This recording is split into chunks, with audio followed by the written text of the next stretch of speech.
Ano po ang pagkapare-pareho ng mga pangalang Abraham, Noah, Moises, Job, at Matusalem? Tama po kayo. Ang kanilang katandaan.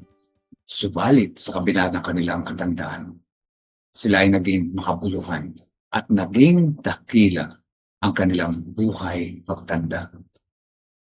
Magandang umaga po. Ako po si Doc Rome Barrios ng Adventist World Radio. Samahan po ninyo ako dito sa Simula, ang Usapang Senior. Prayer is the key to heaven, but faith unlocks the door. Words are so easily spoken. Prayer without faith is like a boat without an oar. Have faith when you speak to the Master. That's all He asks you for. Prayer is the key to heaven, but faith unlocks the door.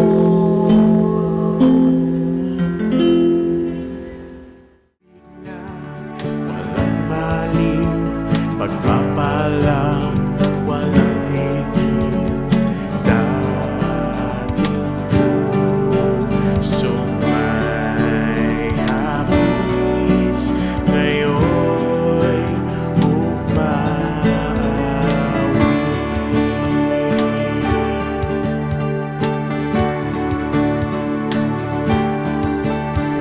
Ang araw mo'y sumikat na, liwanag ay laganap na. Ang habag mong biyaya, bagong umaga. Dakilang Diyos na lumalang ng lahat ng bagay, purihin ang inyong pangalan, sapagkat ikaw ay puspos ng pag-ibig at kaawaan. Hiling po namin ang inyong kapatawaran sa lahat ng aming mga kasalanan, sa aming pagsuway sa inyong mga utos at sa aming pagiging makasarili. Subalit sa kabila ng aming kapalaluan, ay mayaman ka sa kahabagan at patuloy mo kaming pinagpapala. Maraming salamat sa inyong pangako na sasamahan kami hanggang sa katapusan ng sanlibutang ito. Sa panibagong araw na ito, nais naming maranasan ang inyong pakikisama sa lahat ng aming gagawin, sapagkat ikaw lamang ang aming tanging pag-asa, ang aming hantungan at kaligtasan.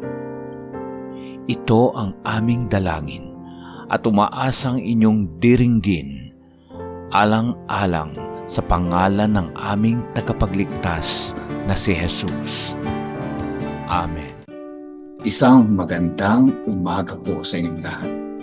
Ako muli ang iyong lingkod, Doc Rome Barrios, dito lamang sa programang Simula, na inyong matutunghayan tuwing Huwebes at Linggo, alas 10 hanggang alas 11 ng umaga, dito lamang sa AWR 89.1 FM.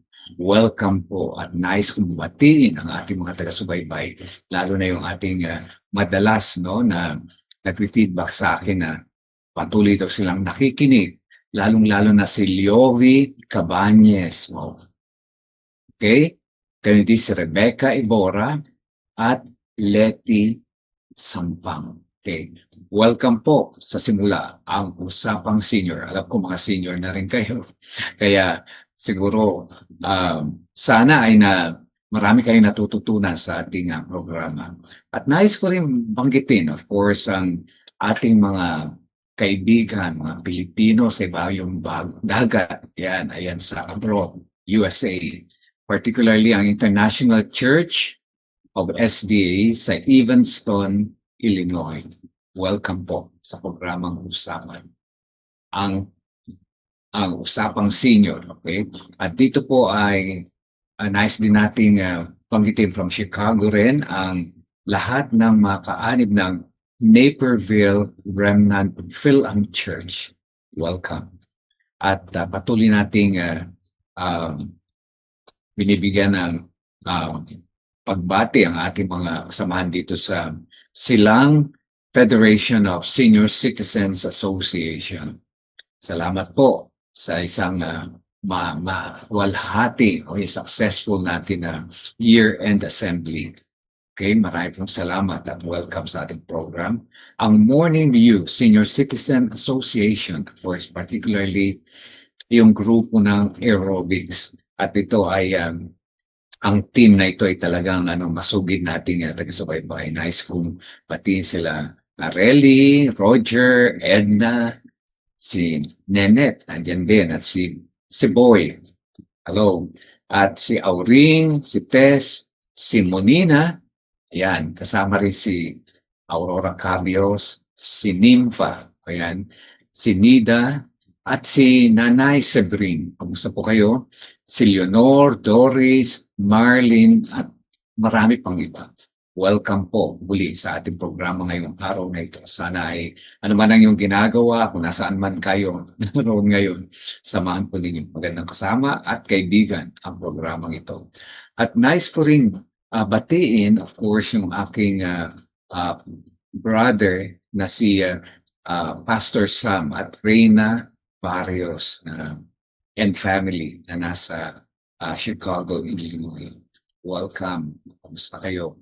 And of course, lahat po ng ating mga, kung kayo man ay ngayon lang nakapag-subaybay sa ating programa, ito po ay talagang programa na aming inilaan o dinededicate namin sa aming mga senior citizens. No?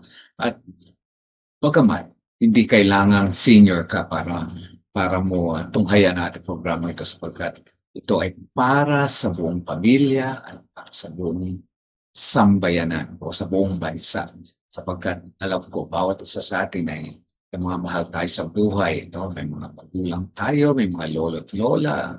At gayon din, nais kong batiin ang ilang caregivers na gano'n rin sa akin nag-mensahe na marami raw sila natututunan. Kasi talaga saludo kami dyan sa mga caregivers dahil talagang pagka-caregiver ka ay talagang sinasa puso mo yung gawain at pag walang sa puso, hindi mo mahalagaan na maayos ang ating mga katandaan. Tama po ba? Okay, so welcome po at ano man ang inyong ginagawa na relax kayo o naghahanap buhay. Meron kang mga kaibigan na binabanggit nila na pinakikinggan daw nila sa kanilang pagbibiyahe yung ating mga bokyo at tricycle drivers dito sa aming lugar. Welcome po at sana ay may matutunan pa kayo na mga payo at higit sa lahat magiging maaliwala so ano tawag yan, expanded ang inyong kaisipan, no? Dahil ang ating programa hindi lamang puro payo, kundi pinag-iisip din tayo. Kasi magkaminsan yung ating pag-iisip ay hindi na natin na-exercise. No? Mahalaga dapat yan. Lagi tayong nag-analyze at higit sa lahat. Kasi sa decision making, kailangan na marunong tayong discern ng dapat o hindi dapat at mabuti at masamuti at napakasimple. Kaya ngayon po ay pag-uusapan natin yung yung kahalagahan ng buhay pagtanda. At bukod dyan, pag-uusapan din natin yung mga wellness at health ng kalagayan natin. Katulad ko na mga senior. At pag-uusapan natin yung kasi marami sa akin nagsasabi mukhang mahal mag-vegetarian, saka mukhang mahirap mag-vegetarian. Hindi po mahirap. Madali lang po, tuturuan ko kayo mamaya. At gayon din, meron din tayong bagong simula. Ayan. At nice natin ding magbigay ng mga payo, no, para tayo ay makapagsimula. Tandaan natin, ang ating programa ay simula. Ibig sabihin, ngayon, pagsimula, ngayon yan. Ibig sabihin may pagbabago. Pwede magbago po. Dahil ang lahat ng kasalukuyan ay laging may impluwensya yan sa nakaraan at sa hinaharap din. Kung ano tayo ngayon, ayun din tayo sa pagdating ng hinaharap. Kaya dyan lang po kayo. Marami po tayong pag-uusapan ngayon. Pabalik po simula ang usapang senior. Ito ang Adventist World Radio 89.1 FM. Para manatiling updated sa mga kaganapan sa Adventist World Radio, i-follow at i-like ang ating Facebook page, AWR Manila, at i-share sa inyong mga kaibigan.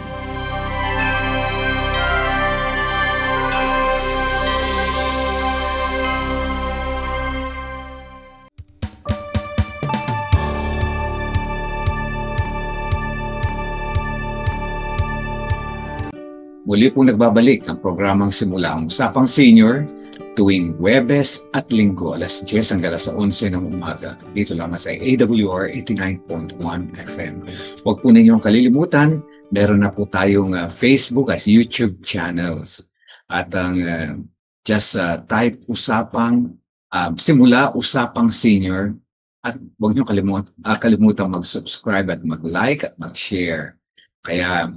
At kung meron kayong mga nais na i-text o itawag sa amin, bukas po ang aming mga linya, 0917-1742-777, 0918-9447-891. Ayan po, huwag po kayong magatubiling i-text o isulat sa amin o itawag ang inyong mga kailangan. Pwede po ng prayer request, pagbati, anything po na pwede namin may paglilingkod sa inyo.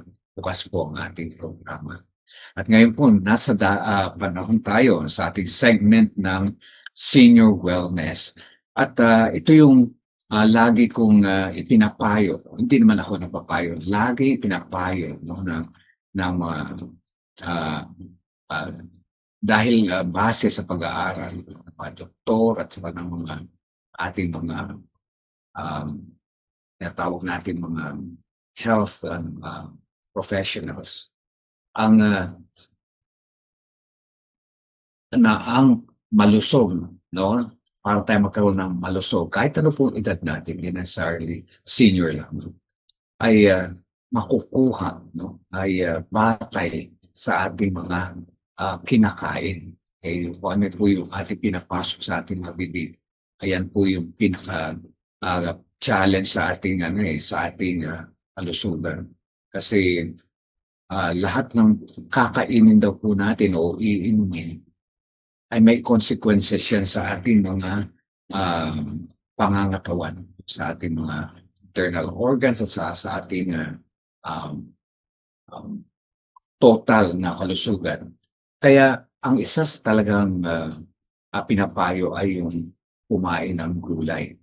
Kaya ang sinasabi nila na napakamahal maging vegetarian, pero nung nakaraang episodes sabi ko nga, kung tayo gumagastos ng 15 pesos sa gulay, no, average, hindi average, kahit anong gulay yun, 15 pesos, mahigit 20 pesos naman ang ginagastos natin sa mga unhealthy na foods, no? Like yung mga processed, yung mga maalat, yung matatamis, at saka yung mga pagkain na matataas ang mga sa fats, yung saturated, at saka yung mga unhealthy na sinasabi. Pero hindi ko rin po sinasabi na kung tayo magiging vegetarian, ay garantisado naman na magiging healthy tayo. Kasi meron po mga tao na hindi na kumakain ng mga meat o ng mga karneng karneng hayop, galing sa hayop. Hindi naman healthy yung kinakain nila. Like for example, ayan may may malistahan dito ako nakita French fries, ayan, donuts, white rice, white bread, ayan din, cheesecake, are all vegetarian, yung mga yan. Vegetarian kasi hindi naman yan, hindi naman yan galing sa animal meat. Pero hindi sila healthy. At gayon din, ang tinuturo sa atin kasi maging balance ang diet natin. Some people who are vegetarians, they are significantly overweight. May mga vegetarian na overweight din.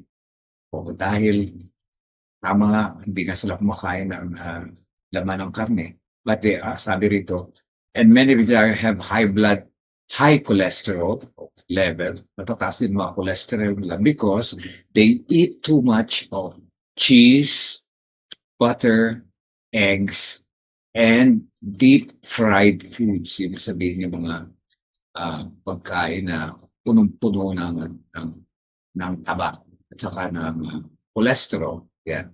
Lalo na yung mga pinirito, lahat ng pinirito. Kaya ang sinasabi natin, ang goal natin para sa mabuting nutrition para sa ating kalusugan is not just to avoid meat. Huwag lang natin isipin na iiwas tayo, huwag na tayong kumain ng karne, kumain na lang tayo ng ibang bagay, huwag lang karne. Ay hindi rin po yun, kung hindi rin naman healthy at hindi balanse. Kaya dapat we have to choose foods that promote good health, prevent disease, and help us to live long, productive lives. Kaya tinuturo pa rin natin ang pagiging vegetarian, maaari. So, paano? Okay. Para maging kasi huwag ho natin pahirapan kasi kung pinoproblema natin, mag-vegetarian ba ako? Hindi na ho iniisip yun. Ang gagawin nyo na lang po. Gawin nyo na lang. Ayun ang dapat. I-decide. Huwag na ho iwasan na yung unhealthy food at kainin na yung mga plant-based diet. Ayun po, unti-unti. At unti-unti kunin. Huwag po ninyong bibiglain. Meron ako kasing nakakilala na yung sinabi ng bawal ang mga karne. Talagang total karne. Talaga tinanggal niya. Tapos iba na ang kinakain niya. Hindi naman niya naayos yung walang karneng pagkain. Dapat din, pinag-aaralan din paano, ano yung dapat nakainin na mga gulay. Kasi may mga gulay din na kumakaminsan, hindi kailangan yung napakaraming dahil may mga glycemic index siya na dapat ay may iwasan din natin na babalanse po natin. Hindi man po pwedeng kainin araw-araw, gabi-gabi, talbos ng kamote, hindi po, dapat meron din kayo ibang gulay, na iba rin ang kulay. Yan, sabi nga the more colorful daw yung plate sa natural na mga colors ng pagkain, ayun po yung healthy. Dapat may yellow, may red, may green, may purple, ayun po, at greens. Ayan, yan ang mga healthy foods. Kaya, at huwag po ninyong bibiglayin. Kung magkamisan, mag-start kayo siguro ng 2 serving na every time na pwede kayo sanayin na kumain ng gulay. Mag 2 serving na kayo. Tapos pa, include niya every week, tumataas na naging 3 servings na, 4 servings. Hanggang bandang huli makikita nyo yung plate nyo. Parang puro gulay na matitira at mga butas. Dahil yung mga hinahanap naman nating nutrients sa mga karne, makikita din naman po natin sa mga gulay.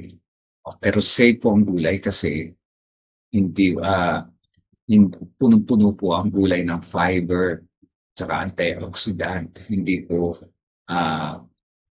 puno ng saturated fats, yung mga namumuo ng mga taba, yung cholesterol. So, sabi, add more fruits and vegetables to your meal. Start by aiming for at least, yung sinabi ko nga, mag-start ka rin ng mga ilang serving ng fruits and vegetables.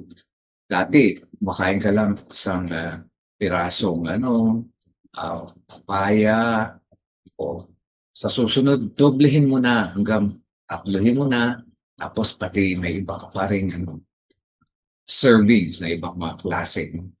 At ang pinaka-safe yan, eat more salads. Ay, ibig sabihin yung fresh salads po na hindi po yung hindi yung puro process. Yun po yung mga fresh, ibig sabihin salads na hindi niluluto. Yung pinutos mo lang, pinagsasama-sama sa sariwa. Yan, nandun yung may kamatis, may pipino, may lettuce, may mga dahon. Sama niyo, may mga grapes din, may mga nuts.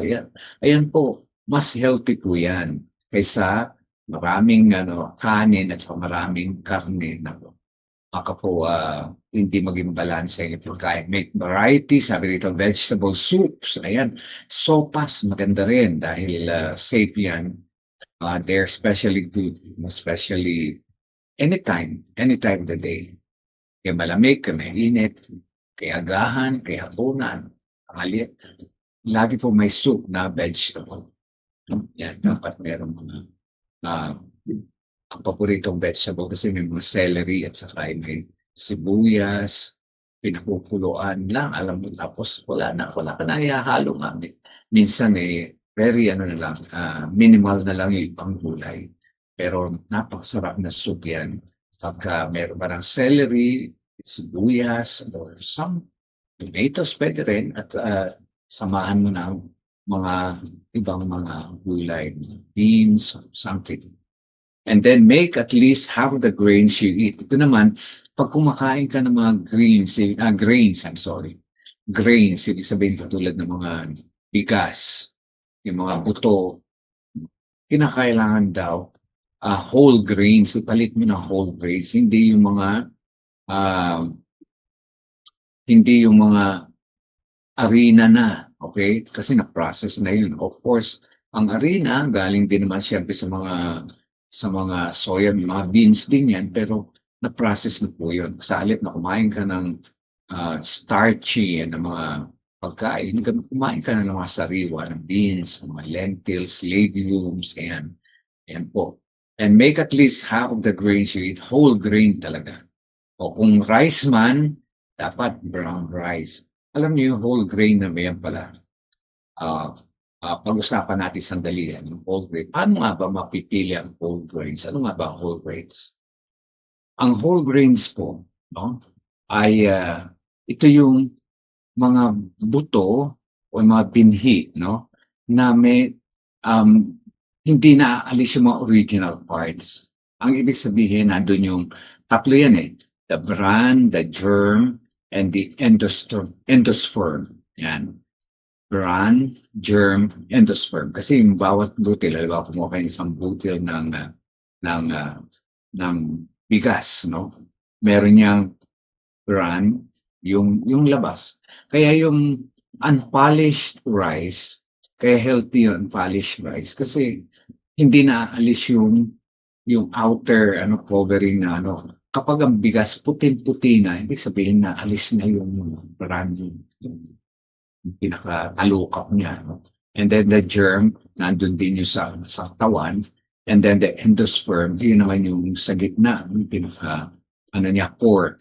So, yung, halimbawa, whole wheat, kaya yung oats, brown rice, quinoa rice, barley, at saka corn. Di ba pag kinakain yan, may mga may mga bran, may mga may mga taluka pa. Kaya minsan hindi yan puti.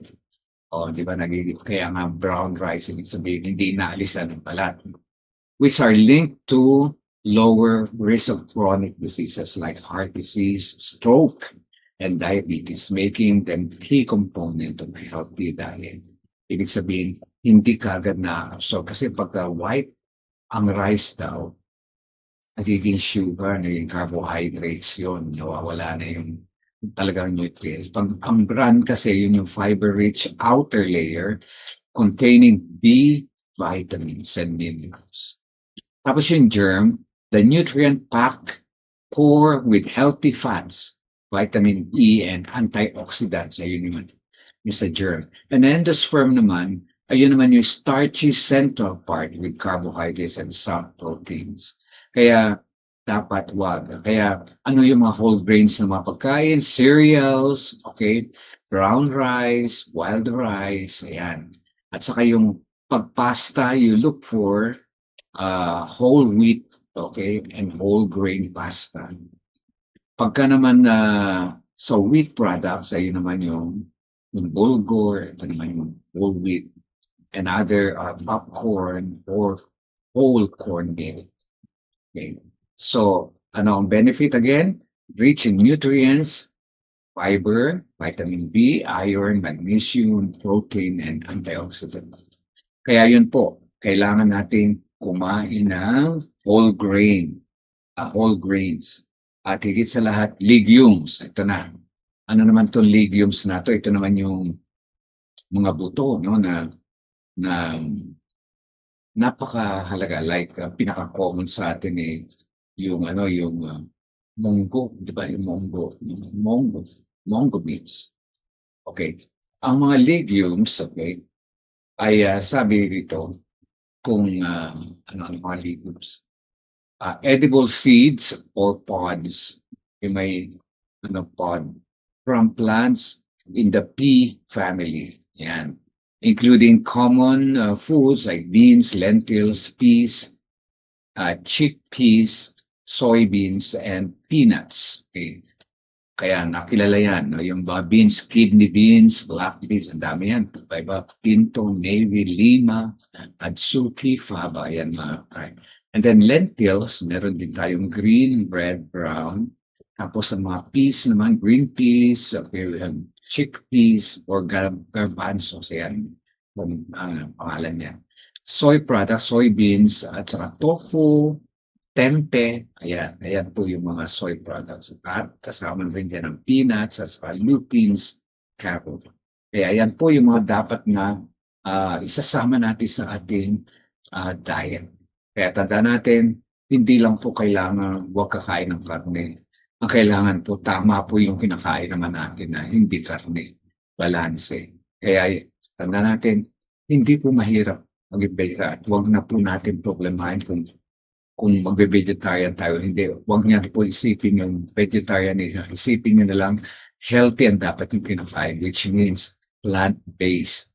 At iwasan yung mga matatabang pagkain tulad ng mga karne. At minimal lang po kumakain ng mga eggs at saka yung mga butter. Okay, ano lang po yun, konting temperance sa mga bagay nila. So, sana po ay huwag natin isiping mabigat ang maging vegetarian. Hindi po. Napakasimple nga po at saka napaka-healthy talaga. Talagang pag ginawa natin yun magpapasalamat po tayo sa ating Panginoon at talagang tama yung ibinigay niya mga original food na dapat natin kainin. So sana po paalalahanan tayo lagi ang plant-based, kumain daw tayo ng gulay. Ayan daw po ang pagpapahaba. Magbabalik po ang sigla. Ito ang Adventist World Radio 89.1 FM. Para manatiling updated sa mga kaganapan sa Adventist World Radio, i-follow at i-like ang ating Facebook page, AWR Manila, at i-share sa inyong mga kaibigan.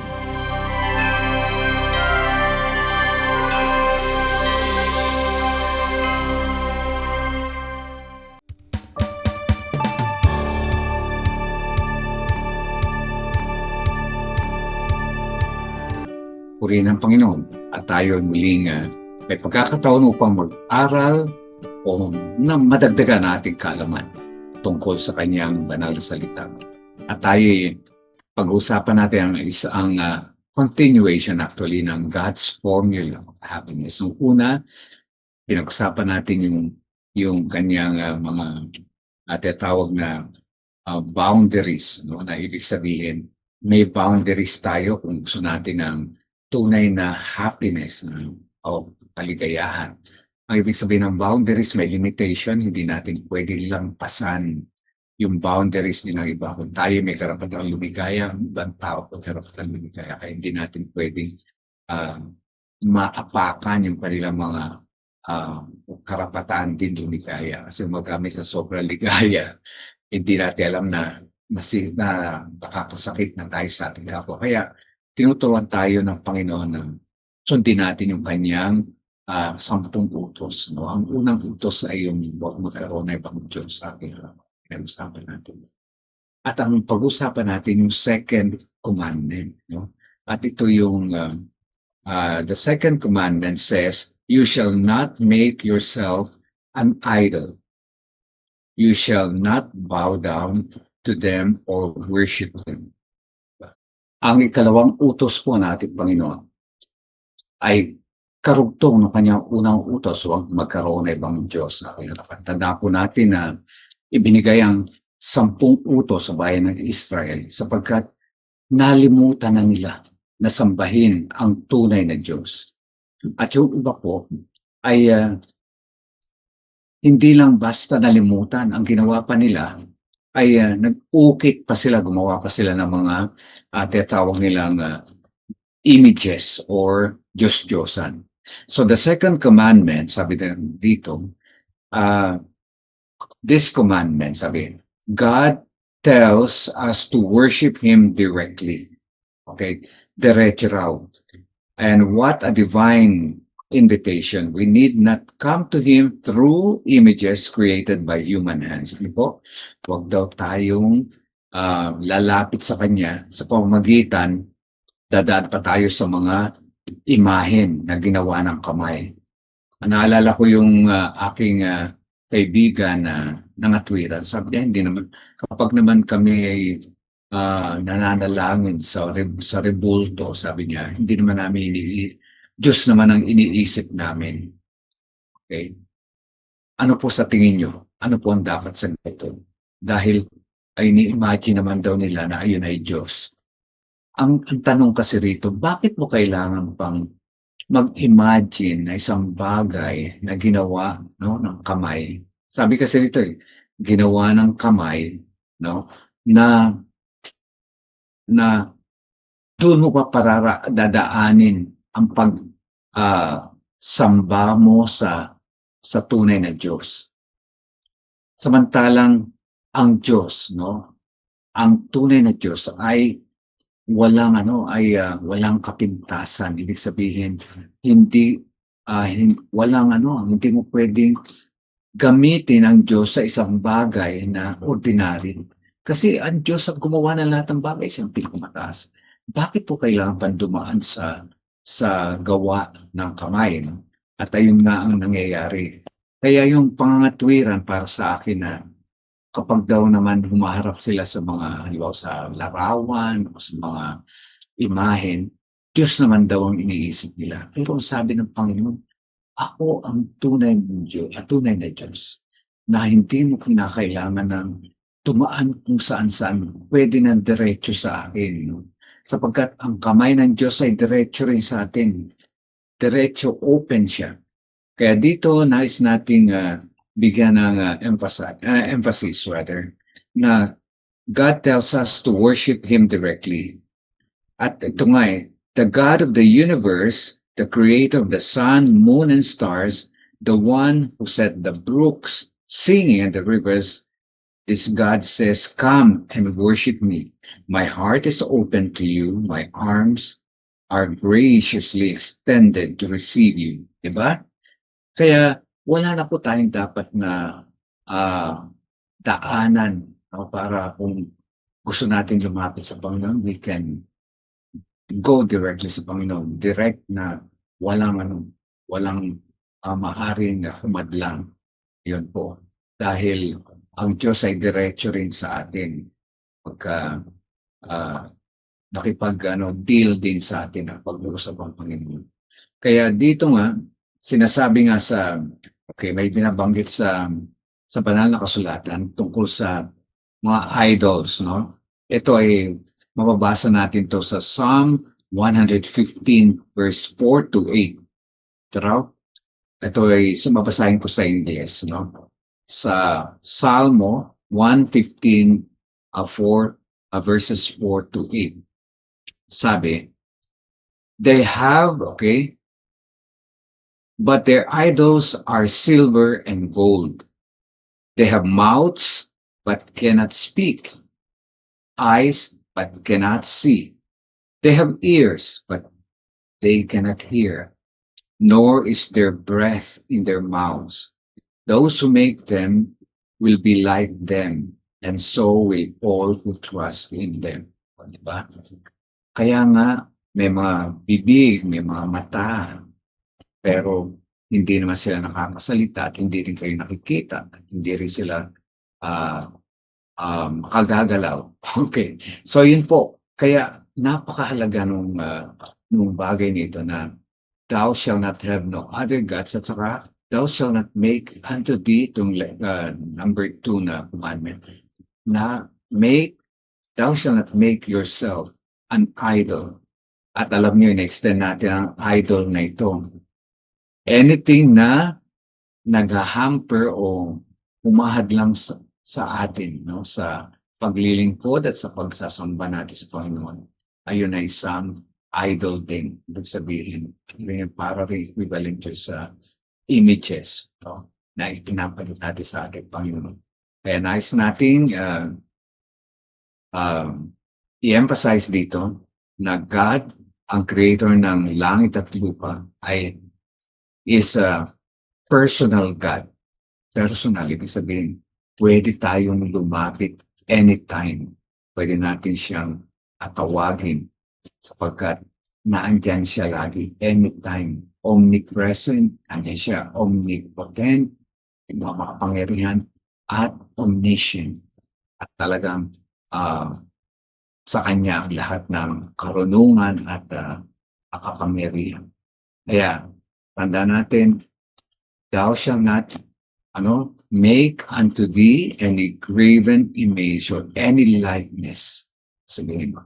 Kaya wag natin pagpapalit. Kasi napakahalaga itong second commandment. Ito dahil nga, di ba, yung mga Israelites noon, nasanay na sila nung nanggaling sila sa slavery at nasanay silang magsumamba sa mga Diyos-Diyosan, natutunan nila yun. Kaya hanggang sa paglabas nila sa Egypt, ayun pa rin ang dala-dala nila, no?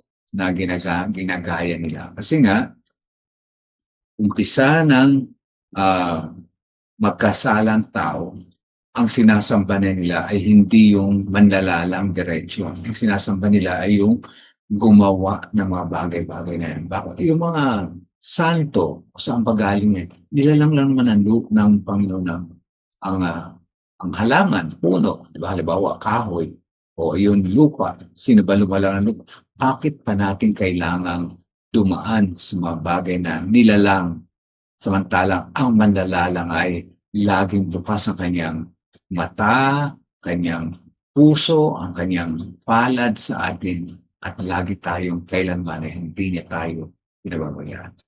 Pagpalain po tayo ng Panginoon sa ating pinag-usapan. Babalik po ang simula, ang usapang senior. Ikaw ang simula, ikaw ang lumikha sa makulay na mundo. Anong sigla, anong saya.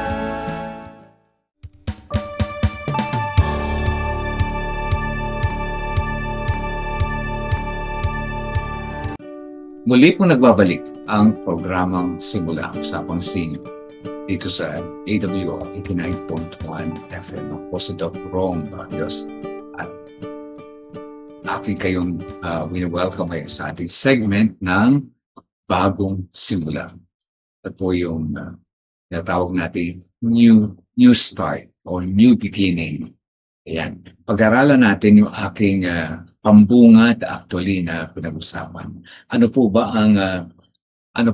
ang sinasabing pagkapare-pareho nila? Abraham, nila Moises, nila Noah, at sino po ba? Si Job, si Matusalem, at marami pang iba. Si Adan, at sila Jared, sila Enoch. Ayan po. Iisa po ang common sa kanila na lahat sila ay namuhay ng may katandaan. Subalit, ang dapat po nating matutunan sa kanila na sa kabila ng kanilang katandaan ay namuhay din sila na kapaki-pakinabang, namuhay sila na napaka dakila, no, sa mata ng Diyos.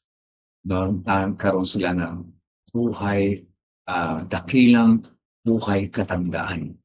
Yan. Kaya po tayo, ito ay sinasabi natin ay hindi po huli, no, na madalas natin sabihin, tanda na ako, wala na akong paano na ako, pa-exit na ako sa sanlibutan ito, wala na akong pwede pang masyadong magagawa.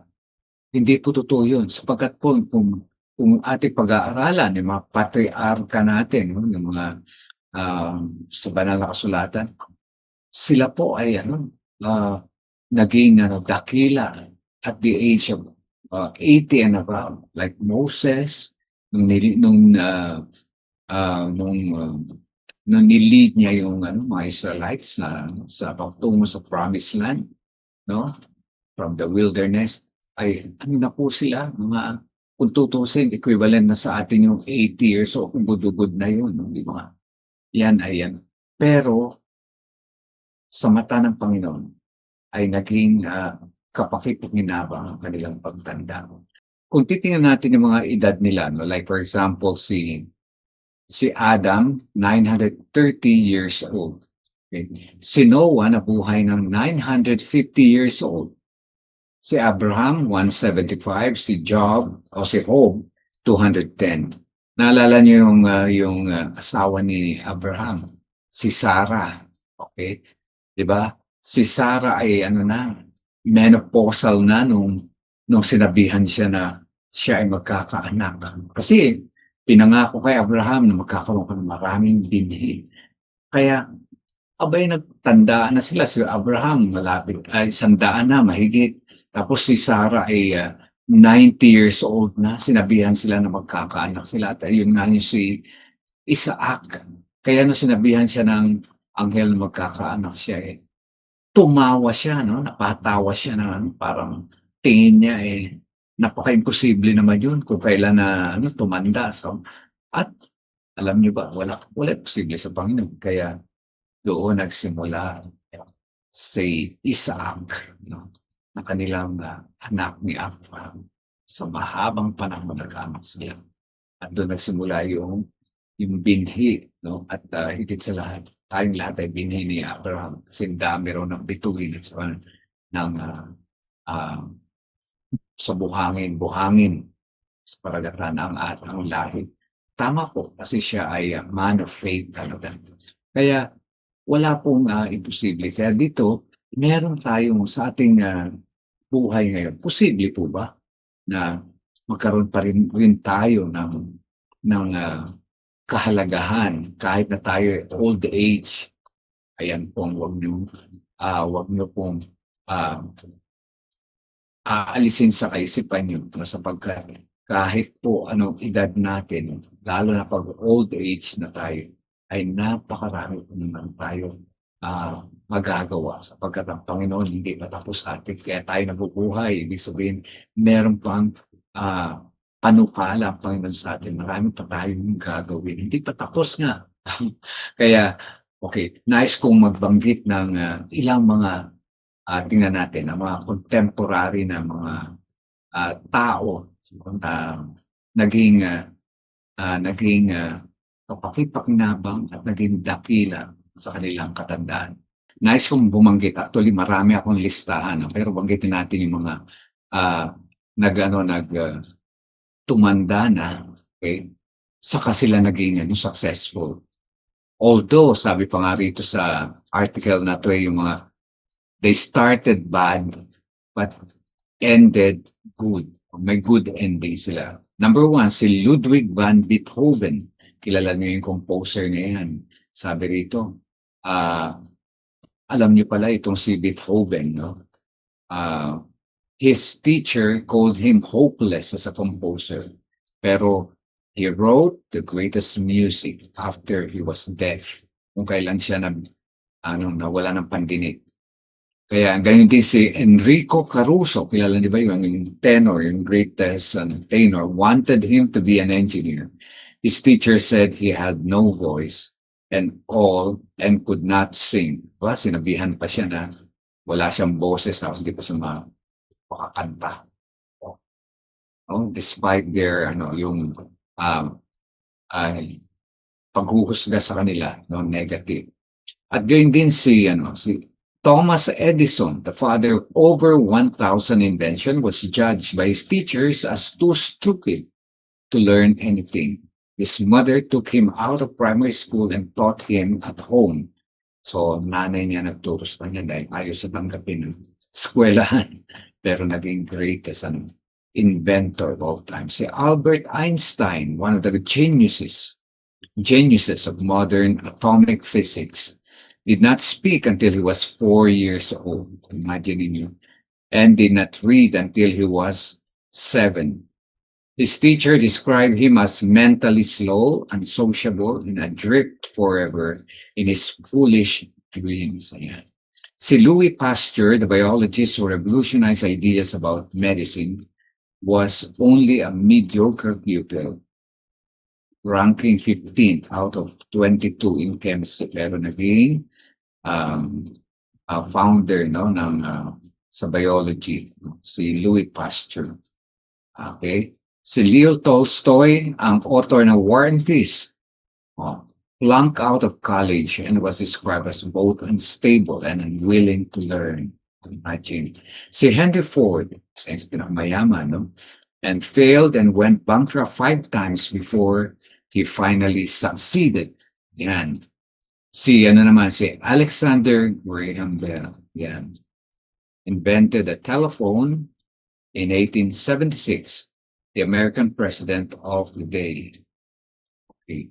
And sabi niya, naging inventor ng telephone. Yan, lahat ng ating ginagamit yun.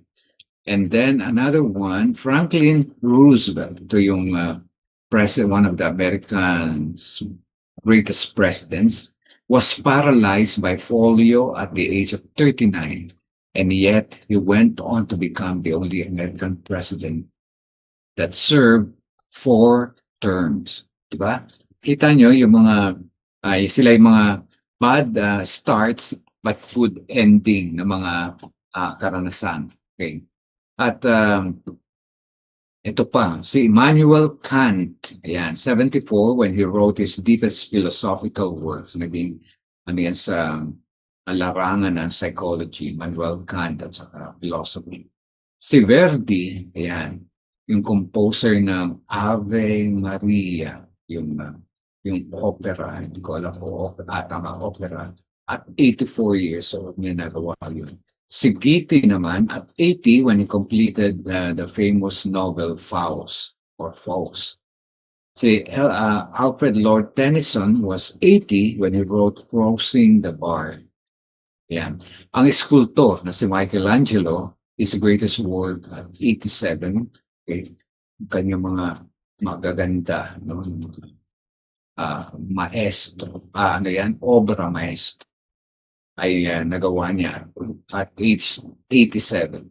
Si Titian din, 98 siya, nung ipinaint niya yung Battle of Lepanto. Yan yung one of the great treasure sa art.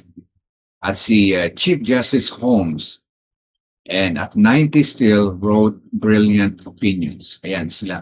Kaya walang matanda at wala rin, of course, bata kung pag-uusapan ay success. Kaya dapat tingnan natin, tandaan natin, may pangako ang Panginoon sa atin na kahit tayo ay uban na, ay maputi ng buhok natin, at tayo ay mahina na, meron pa rin doon tayo patuloy na kinukupo at binubuhat daw tayo at pinoprotektahan tayo ng ating Panginoon.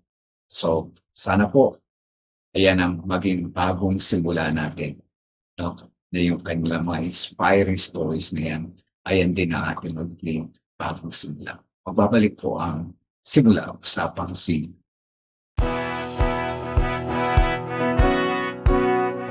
You are now listening to Adventist World Radio 89.1 FM. Sa AWR 89.1 FM.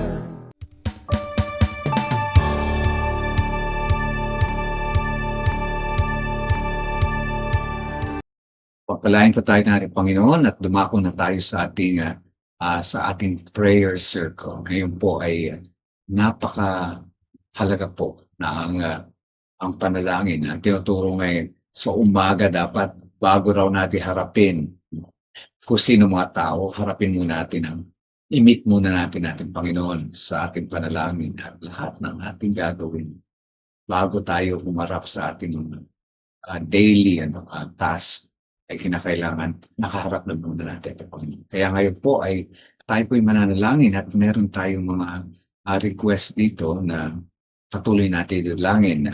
Unang-una nais kong idalangin ang aking administrative staff na si Irene Asidao.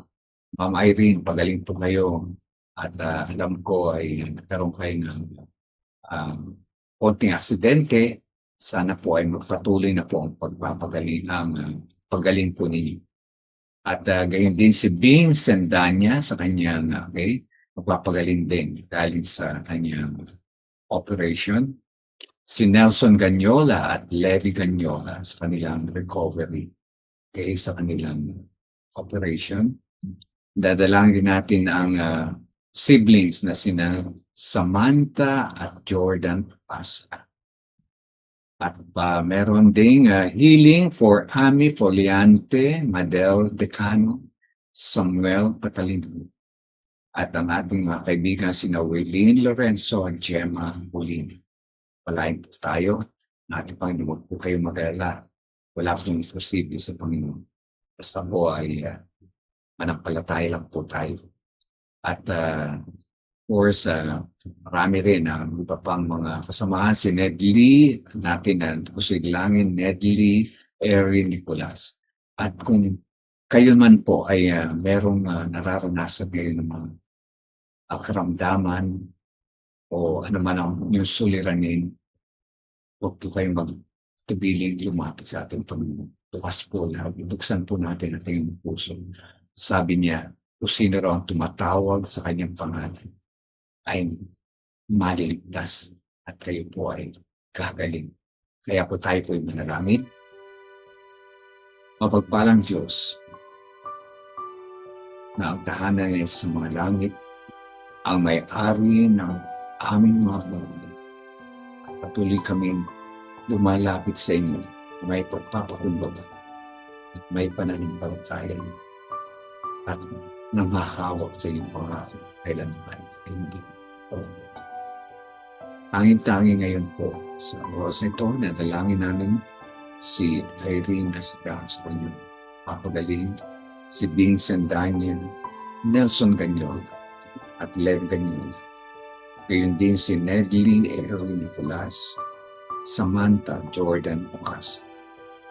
Panginoon, maraming salamat po sa muling pagpapaalala sa amin na mayroon kaming Diyos na nariyan. Dakilang manggagamit. Kami ay manahing pagpay na sa inyong ipo at basbasa bawat isa sa amin. Lalo na pangalan namin ay napaparanas kami ng kalunasan at kagalingan. Nais namin dalangin si Ami Foliante, Madel Decano, Samuel Patalino, at ang aming mga kaibigan sa Wilene Lorenzo, Gemma Molina. Madalas po namin sinasabi at pinapayo sa kanila na huwag silang mawalan ng pag-asa na yung pinagmumang aso. Subalit, alam namin na mayroon kayong mga plano, may mga panukala kayo sa bawat sasama. Nawa, malaman namin, ituro sa amin, dapat namin ito bilang inyong tagasunod at mananampalataya. Tulungan din ang lahat ng aming tagapakinig sa programa nito. Ano man ang kanilang karanasan ngayon, ano man ang kanilang kalagayan. Kayo po ang nakakalaman. wala pong imposible sa inyo. Kaya kami ay umaasa lamang at nananampalataya sa inyo at sa inyo lamang. Kailanman ay hindi niyo kami papabayaan. Tulungan din lahat ng gawain ng AWR Radio Manila at alam namin naman na ito ay inyong gawain at pagpalain ng bawat isa sa amin na sa likod ng mga programa ay makakita sila ng liwanag, makakita sila ng pag-asa at higit sa lahat ng buhay ng mga angkan na nanggagaling lamang sa inyo. Umaasa kami na patuloy niyo kaming susubaybayan at babasbasan at patuloy niyo kaming palalahanan ang inyong walang hanggang pag-ibig na kailanman na hindi nagmamaling at higit sa lahat ang inyong inihanda sa amin pag-asa na buhay nila. Ang lahat na ito yung nililin namin sa kami sa Panginoon. Hindi ang pag-ibig ito sa ito. Amen. Ikaw ang simula, ikaw ang lumikha sa makulay na mundo. Anong sigla, anong saya.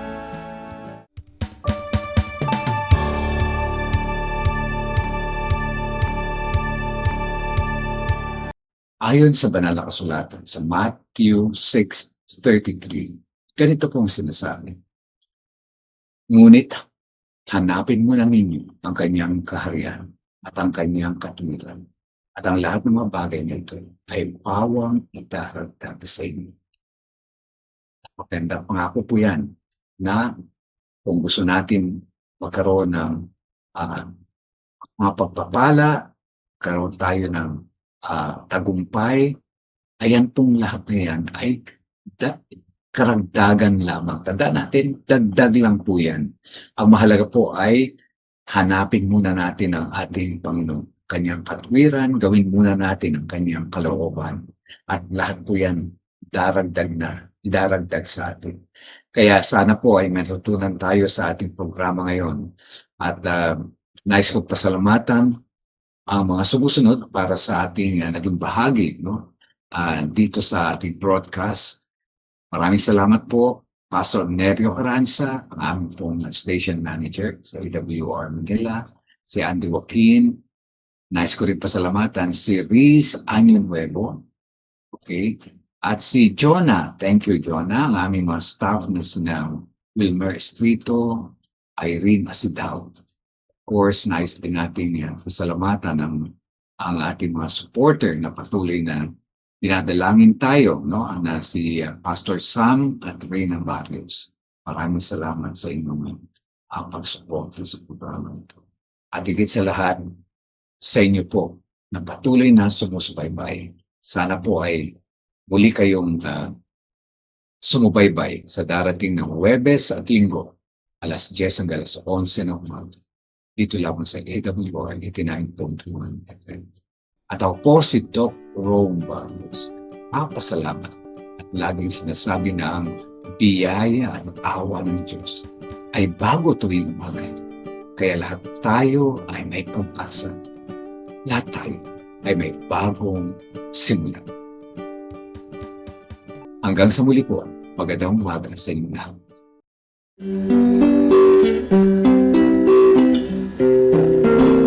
Have faith when you speak to the Master.